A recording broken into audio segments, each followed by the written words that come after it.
রূপমকে একটা চাকরি দিন, MA পাস, বাবা নেই, আছে প্রেমিকা, সে আর 2-1 মাস দেখবে, তারপর নদীর এপার থেকে নদীর ওপারে গিয়ে বলবে, রূপম আজ চলি, তোমাকে মনে থাকবে চিরদিন। রূপমকে একটা চাকরি দিন, যে কোনো কাজ, পিয়নের কাজ হলেও চলবে। তমালবাবু ফোন তুললেন।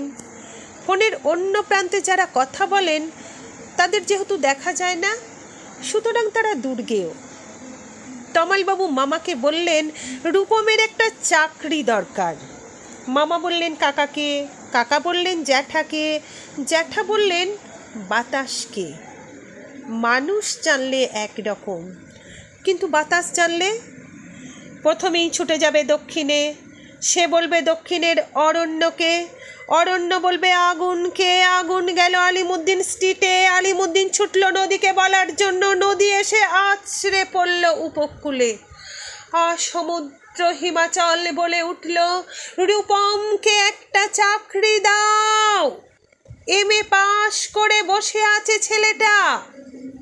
কয়েক মাস বাদের ঘটনা। আমি বাড়ি ফিরছিলাম সন্ধেবেলায়।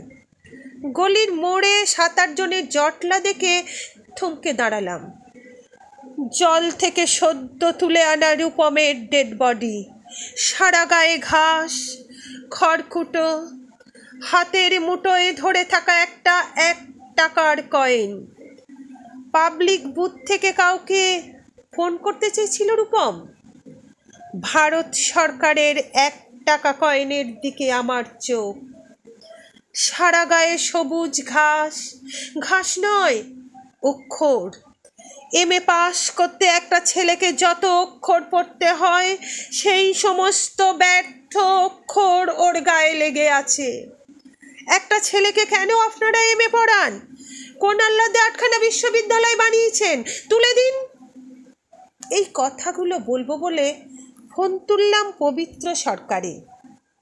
ফোন বেজে উঠল, ফোন বেজে চলল, ফোন বেজেই চলল। 20 বছর ধরে ওই ফোন বেজে চলেছে, আরও 20 বছর বাজবে। বাতাস বলছে অরণ্যকে, অরণ্য চলেছে নদীর দিকে, নদী উপকূল থেকে আছড়ে পড়ে বলল, রূপমকে একটা চাকরি দিন। কে রূপম? রূপম আচার্য, বয়স 26, MA পাস, বাঁদিকের গালে একটা কাটা দাগ আছে।